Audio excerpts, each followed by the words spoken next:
Laundry expert অরিক্সের brand ambassador হিসেবে আজ যুক্ত হচ্ছ ঢাকা ক্যাপিটালসের সাথে।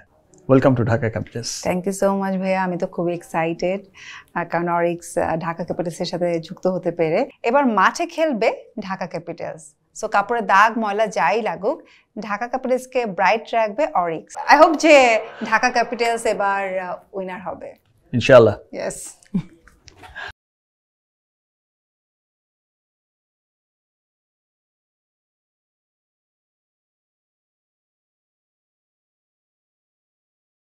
Together we rise. জমে উঠতে শুরু করেছে বিপিএল এর 11তম আসর। স্টেডিয়াম রেডি হচ্ছে বিপিএল এর জন্য, আর পার্টনার্সদের সাথে নিয়ে মাঠে নামার জন্য রেডি হচ্ছে ঢাকা ক্যাপিটালস। আপনারা রেডি তো?